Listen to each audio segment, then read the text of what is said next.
It's been 97 years since a nuclear apocalypse killed everyone on Earth. Fortunately, there were survivors. We're told the Earth needs another 100 years to become survivable again. These 100 teenagers are going to be sent to Earth in the aftermath of the end of the world to see if humanity can still survive. However, since humans last visited the planet, a lot has changed. A girl named Clark sits in a massive space station orbiting the blue planet and paints scenes from Earth. According to Clark's narrative, 97 years ago, a nuclear war on Earth resulted in a nuclear apocalypse that killed everyone and covered the planet in radiation. At the time, the planet was home to space stations operated by 12 different countries. These stations were merged to create the massive Ark space station, which has supported humankind ever since. Humanity is currently waiting for Earth to become radiation-free in order to return to the ground. But it may take another 100 years for this to happen. When guards break into Clark's cell and attempt to place a metallic wristband on her, it becomes clear that she is a juvenile prisoner. According to Clark, there is no tolerance for any kind of criminal activity on the Ark. Even the smallest offenses carry the death penalty, unless the offender is younger than 18 years old, in which case they are imprisoned until they reach legal age. The execution procedure, known as floating, involves sending the offender into space and imposing the death penalty. Guards are attempting to restrain Clark as she panics, but Abigail, her mother, arrives and informs her that she is being sent to Earth. It's her only hope of surviving. Clark is under sedation. Then, wearing the metallic wristbands, Clark and the other 99 young offenders awaken on a landing pod. Speaking to them through video, the Chancellor of the Ark, Jaha, makes it very evident that they were picked for this mission to test Earth's survival because of their criminal background, which renders them disposable. This news doesn't sit well with the teenagers. He does, however, add that if it turns out that Earth is habitable, they will have contributed to the discovery and their criminal histories will be erased. He continues, saying that upon their arrival on Earth, they have to travel to Mount Weather, an abandoned military facility rumored to contain enough food to sustain 200 people for a year. By now, none of the teenagers are listening at all. They are all acting like teenagers. Finn, a boy, has gotten up from his seat and is circling around attempting to win over girls like Clark. Others are taking their cue from him. Clark's neighbor is Jaha's son, Wells. Wells tells Clark that he purposefully committed a crime in order to join her after learning that juvenile offenders were being sent to the ground. But Clark isn't overjoyed to see him. Wells expresses regret for putting Clark's father to death, but she is not interested in hearing it. As the landing pod's parachutes launch, two of the boys who are floating around collide with walls. They are unable to communicate with the Ark after their fall, which destroys all of the ship's communication systems. It turns out that their wristbands are still communicating their vital signs, though. The landing craft arrives on Earth. Bellamy, a boy, is going to open the doors when Clark alerts him to the possibility of toxic air. Octavia, Bellamy's sister, meets him. The fact that Octavia was born into a prison where having more than one child is against the law put her in jail. In spite of the fact that he is not a juvenile offender, Bellamy admits that he crept onto the landing pod in order to watch over Octavia. Octavia steps outside as soon as he opens the door. She's able to breathe. The teenagers all rejoice as if they've arrived at a rave when she screams. Clark is excited too, but she consults her map with concern. When Finn inquires as to what's wrong, she replies that they have been abandoned far from Mount Weather, the location of their next food supply. Wells and Clark start arranging to travel to Mount Weather, but no one is willing to hear them out since they are the offspring of government employees. Bellamy and Murphy, a young boy, make fun of Wells for assuming that just because his father is in charge on the Ark, he will be in charge on Earth as well. Murphy hurts Wells' leg in an attack. Finn intervenes to keep Wells safe. Bellamy informs Octavia that he did something on the Ark that will land him in serious legal trouble in order to board the landing pod. When Clark sees that Finn is attempting to remove his metal wristband, she warns him against doing so. According to her, the wristbands are the only indicator for survivors on the Ark. The people on the Ark will believe they are dead and that Earth is uninhabitable if they remove them, so they won't send down any assistance. And Bellamy hears it all. Jasper and Monty, two boys, Finn and Clark, make the decision to visit Mount Weather. Octavia goes to join them. Wells can't walk, but he still wants to go. Clark observes that they aren't seeing any animals as they stroll through the forest. She fears that they are all dead from radiation. This implies that they will also pass away shortly. They immediately notice and appreciate the beauty of a deer. However, upon turning its head, one can see that it has undergone severe mutation. News of Chancellor Jaha's gunshot wound during surgery reaches Abigail back on the Ark.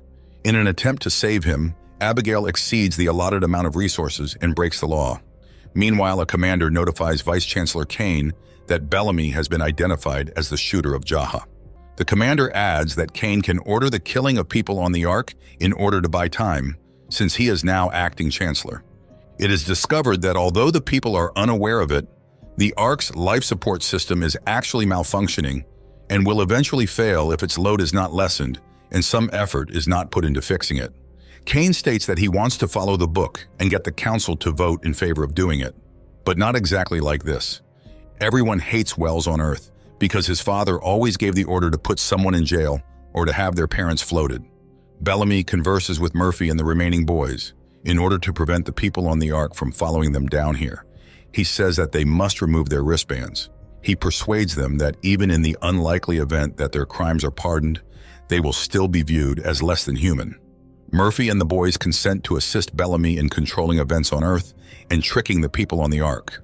When Kane watches 2 wristbands on the Ark abruptly go offline, he becomes convinced that the children are dying. They cannot be certain that the Earth is not yet habitable because, as Abigail points out, radiation does not cause sudden death. Jasper and Monty on Earth question why they were sent down at this time rather than earlier. The life support systems on the Ark are malfunctioning, as Clark explains. The first person to realize this was her father, and he wanted to inform the public. Clark revealed the truth to Wells, her friend at the time, and he informed the authorities.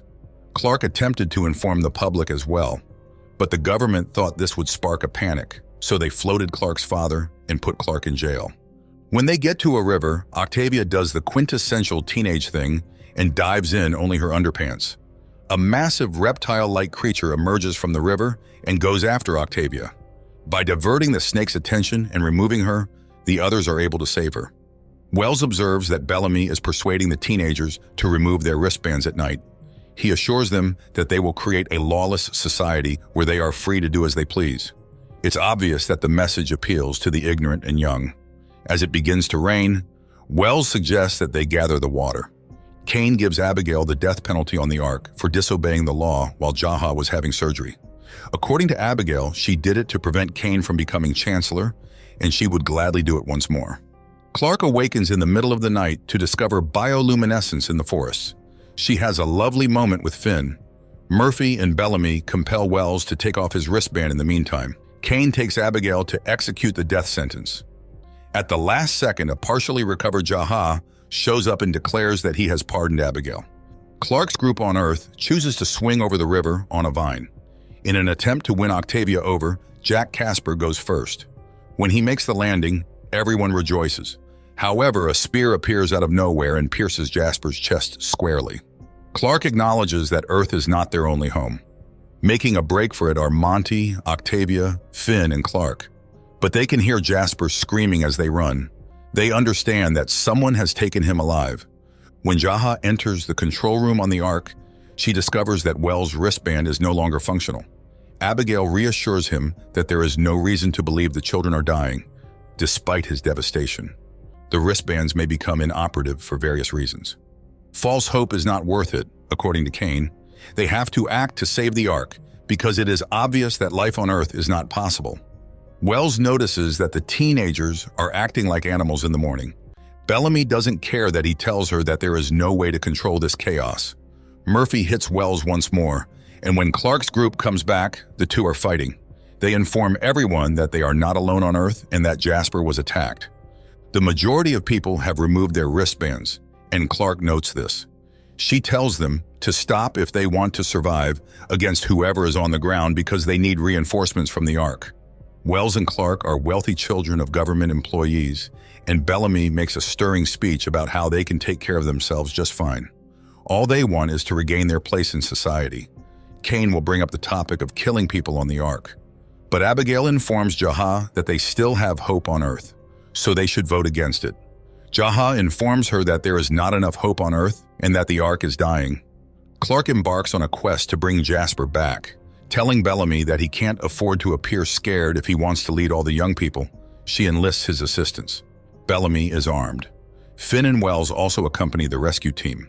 Before departing, Bellamy leaves Octavia in the care of a boy named Adam.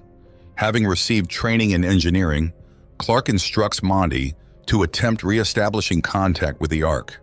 As Raven, a bright young engineer on the Ark, prepares to visit her boyfriend in juvenile prison, she learns that the facility is under quarantine because of a virus outbreak. She confronts Abigail about it, claiming that they are concealing something and that she can tell there isn't an outbreak. A romantic relationship blossoms between Adam and Octavia on the ground as he attempts to control her antics. After the rescue team disperses, Finn and Clark stumble upon a waterfall. They decide to cool off and take a break, which results in some romantic moments. They then find Jasper's goggles and find blood on some rocks. They understand they have to be near him. Abigail witnesses Raven attempting to enter the control room covertly on the Ark. Raven clarifies that the children on the ground are simply disobedient teenagers and aren't actually dying. Since they were specifically instructed not to do so, it is likely that they are removing the wristbands. After finding a forest full of bioluminescent butterflies, Adam and Octavia give each other a passionate kiss. When the rescue team arrives, Jasper is strapped to a tree and has some herbal remedies applied to his chest wound to keep him alive. They surmise that the person who did this wanted them to track him down. During a council meeting on the Ark, Kane makes the decision to murder 209 commoners in order to buy time for fixing life support systems. There is a tie in the vote, and the Chancellor will break it. Since Jaha declined to cast a ballot, the vote will be reopened in 10 days per the law. Jaha gives Abigail 10 days to prove that Earth can support life and prevent the deaths of the Ark's occupants by communicating with the children there.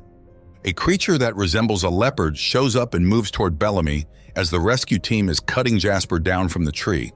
Wells shoots the creature after snatching Bellamy's gun in secret. To demonstrate that Earth is habitable, Abigail asks Raven for assistance in mending an ancient landing craft. Raven is willing to assist if it means she can accompany Abigail, since her boyfriend is also down there. Abigail concurs. The rescue team returns to the ground carrying Jasper and the corpse of the animal that resembles a leopard, which they intend to consume. The teens are content that they can now eat. Clark starts working on Jasper's recovery. Bellamy orders everyone to remove their wristbands in order to obtain food, but Finn points out that Bellamy originally told everyone they could do anything they wanted down here, and that was the whole idea. He eats without removing his wristband. Subsequently, Bellamy finds Adam flirting with Octavia and disciplines him accordingly.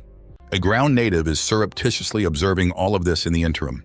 In a flashback from a year ago, Clark, Jaha, Wells, and her father Jake are all watching an old football game on the Ark. Jake's expression darkens as soon as he learns about the analysis report he has been working on. Clark is currently attempting to heal Jasper, who is yelling and in excruciating pain. The racket he's making is upsetting the other teenagers. When Clark gets outside, he discovers Charlotte, a young child, wailing in her sleep. When she wakes up, she tells Clark that she had dreams about her parents floating around. Clark gives her consolation. A strange yellow fog envelops a couple of teenagers who are out for a nighttime stroll. They get burned by it. When Octavia approaches Adam the following morning and he doesn't reply, she knows that Bellamy was most likely involved. She screams at him. Jasper's screams are becoming more and more of a nuisance, and Bellamy threatens to have him killed if he doesn't get better by tomorrow because he's lowering spirits.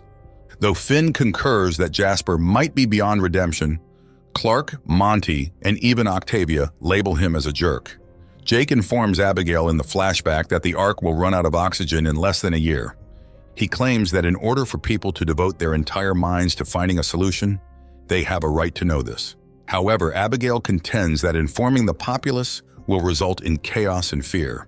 Jake refuses to listen to her when she tries to persuade him not to reveal the information because doing so will get him floated. Clark hears everything. Currently, Clark examines the plants that the indigenous people of the Earth utilize to heal Jasper. She claims that they might be able to heal Jasper if they can locate more of it.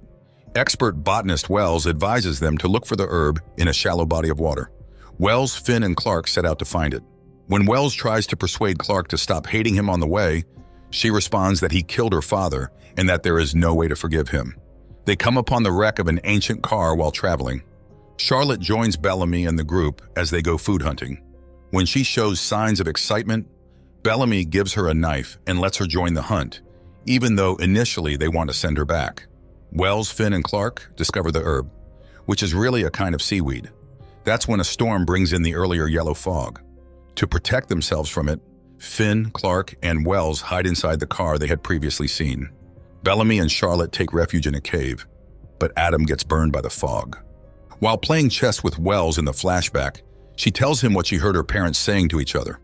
Wells agrees when she asks him to swear not to tell his father. Finn discovers alcohol in the glove box of the car in the present, and the three of them share a drink. When Charlotte screams in her sleep once more, Bellamy gives her some cryptic advice, telling her to defeat her demons while she's awake so they won't bother her at night. When a very inebriated Clark demands that Wells give him an explanation for betraying her in the car, Wells only responds that he made a mistake, which is insufficient for Clark. The fog outside has trapped everyone inside the landing pod back at camp, and Jasper's screams are making everyone uncomfortable. Murphy gets up to kill Jasper, but before he can do so, Octavia and Monty lock the cabin door. In the flashback, Clark enters as Jake is filming a video message to the public to inform them of the truth. Although she claims she wants to assist, Jake won't let her. The police show up at that precise moment and take Jake away.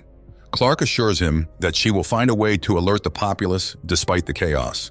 The gang begins heading back to Jasper as the fog lifts in the present. While traveling, Finn chats with Clark and remarks that while it's obvious that Wells loves her, he never provides a clear response when it comes to her father. He queries her about her level of confidence that Wells is the one who disclosed her father's secret. He is the only person she claims to have told. Finn leaves Clark thinking, asking if he was the only one who knew. When Bellamy discovers Adam, he is completely charred and covered in boils. He implores Bellamy to murder him. When Clark gets there, he looks at Adam's body and tells Bellamy there is nothing she can do. She ends his suffering by grabbing a knife.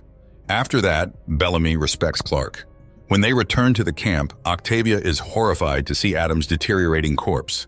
Flashback, Abigail, Clark, Jaha, and Wells watch as Jake floats. Abigail tells him that she will look for a place for the people on Earth to take refuge before he is floated. Currently, Jasper receives medicine from Clark, made from seaweed. As she steps outside, she sees Wells preparing Adam's grave. She tells Wells that after doing some math, she has come to the conclusion that her mother, who was the only other person who knew, was the one who gave away her father's secret, not Wells. Wells acknowledges that he allowed her to hate him instead of her mother because he knew it would be a horrible feeling, and he only wanted to shield her from the awful truth. Clark gives him a hug and apologizes. Then the medication takes effect and Jasper awakens. Everyone is content. When Charlotte arrives, Wells is on duty as a guard. While enjoying a pleasant conversation, Charlotte abruptly stabs Wells in the neck and chops off his fingers. Charlotte tells him as he slowly deteriorates that she sees his father's order to float her parents every night in her dreams. She must kill him because there is no other way for her to sleep than by defeating her demons. Clark then takes a position above Wells's tomb. When Finn shows up, he warns her to stay alert because it's possible that Wells was killed by a ground native. Clark talks to Finn about how Wells spared her the agony of hating her own mother by allowing her to hate him. She wishes she could somehow make her mother feel the suffering she has caused her. She generates an idea. She orders Monty to take off her wristband. Abigail struggles with the possibility that Clark may have died while in a panic on the Ark. Monty informs Clark that he will soon be utilizing the wristbands to make a communications gadget that will enable them to get in touch with the Ark. The teens are so afraid of the locals on the ground that they have fortified their camp with a wall. Octavia and Jasper step outside the wall. When Jasper stumbles, he discovers Wells's fingers and a knife on the Ark. Kane suspects that Abigail is hiding Raven's work on the old landing pod in a certain area of the space station, and that's why she keeps going there. Abigail informs Raven that they must complete the landing pod repairs as quickly as feasible. Raven says that's all they need, and she knows where to find a pressure regulator on the ground. Bellamy and Clark receive an update from Jasper and Octavia about their findings. According to Clark, the knife's metal comes from the reagents from their own landing pod, indicating that Wells's killer was one of them rather than a native of the ground. Bellamy tries to talk Clark out of confronting Murphy, but she persists because the knife bears his initials. Since Murphy had previously attacked Wells and attempted to kill Jasper, all the teenagers readily believed Clark's accusation that Murphy had killed Wells. the adolescent mob determines that Murphy ought to hang. They refuse to listen to Clark's arguments that retaliation isn't justice. Clark acknowledges that she has erred. After hanging Murphy, the rabble demands that Bellamy kick Murphy out from under him. Bellamy satisfies everyone's desires, but after witnessing all of this, Charlotte loses it and admits that she killed Wells. Perfectly timed, Clark saves Murphy. Raven shows up on the Ark to meet up with an unlicensed parts dealer named Nigel.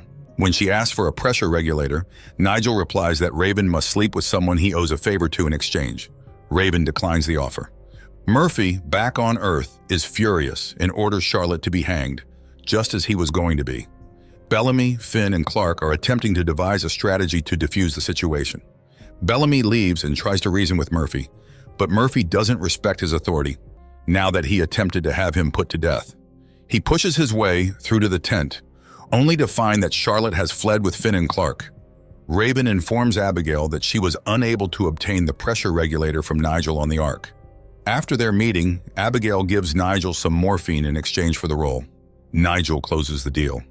When Charlotte reaches for Clark's hand on Earth, he scolds her, telling her that they are only attempting to save her life and that she is not going to get away with killing Wells. She should be sorry. She is a murderer. Earlier in the day, Finn found an underground bunker, which he shows the girls. Murphy can't find them in the bunker. Nigel tells Kane on the Ark of Raven and Abigail's pact with her to win Kane's favor. When Clark awakens, Charlotte has left. Bellamy finds Charlotte while she's running through the jungle. He promises to save her, but Charlotte says she just wants to turn herself in because she is so overcome with guilt. Even so, Bellamy tries to save her when Murphy and his gang show up in search of her.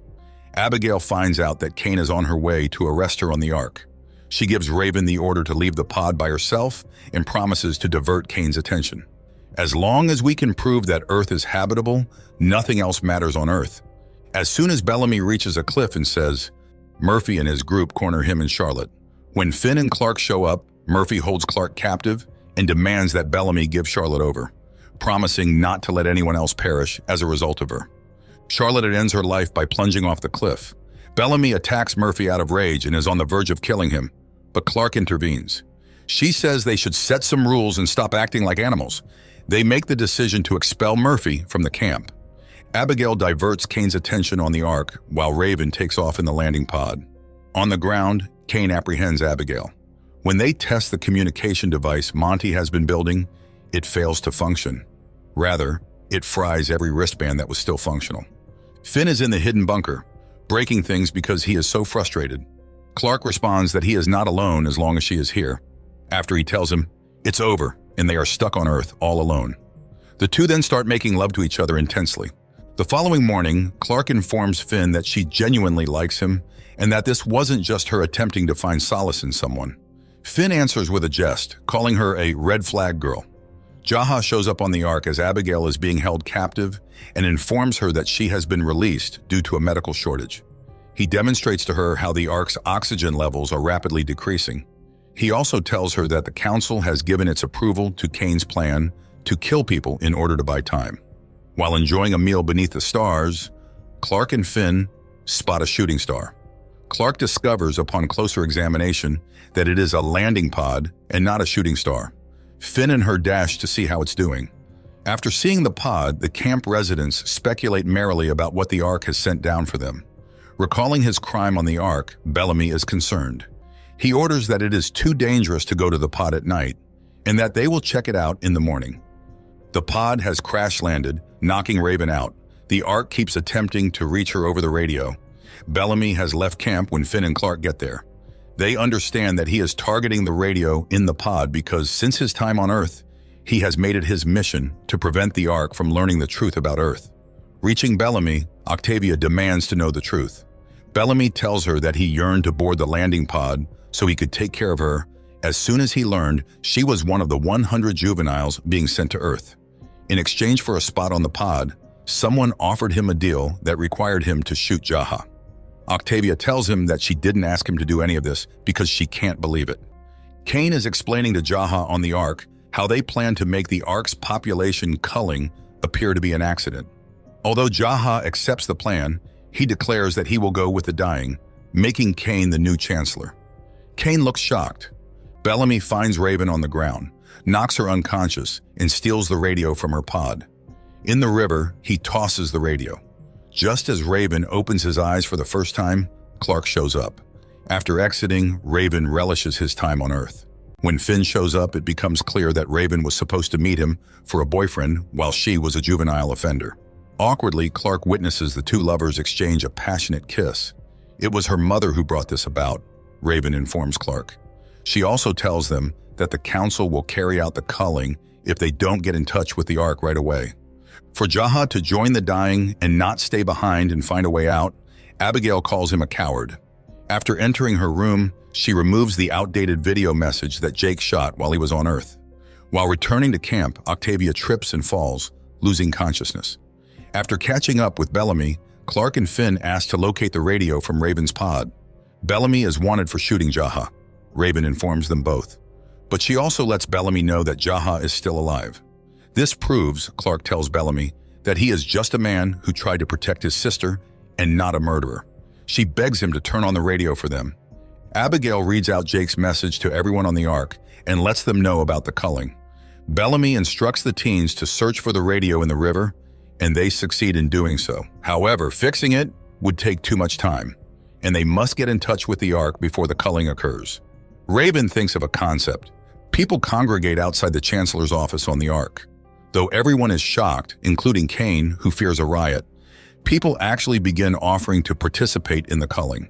Parents who want their children to live and spouses who volunteer so that their partners may have a chance are among the volunteers. Jaha acknowledges that Jake was correct. The truth has revealed people's best qualities. Upon the ground, Raven's scheme involves shooting flares with sufficient force to soar above the atmosphere and catch the Ark's attention. There is still awkwardness between Finn, Clark, and Raven. Jaha is still planning to go with those who are being called, but Kane intervenes. According to him, the reason why the people are exhibiting selflessness is because they have an inspirational leader in Jaha, whom they entrust with their family's welfare. They need Jaha as their future leader. Kane is not that person. While everyone else on the ground works on building powerful flare rockets, the volunteers for the culling bid their families farewell. The culling happens, and it's a heartbreaking show. The youths fire the flare rockets from the ground. As he observes them, Clark utters the question, "Is it possible to wish on these kinds of shooting stars?" When Bellamy asks what she would like, she casts jealous glances at Finn and Raven. In the jungle, Octavia awakens to find a ground native standing over her. Jaha and Abigail sit together on the Ark and attempt to comprehend what has transpired on the Ark today. They watch the flare rockets outside the window as they sip their drinks. Both of them are stunned. That's a wrap. To view the second part of this video, please like the video and comment "second part" below. Once uploaded, the link to the second part will be in the description. Thank you.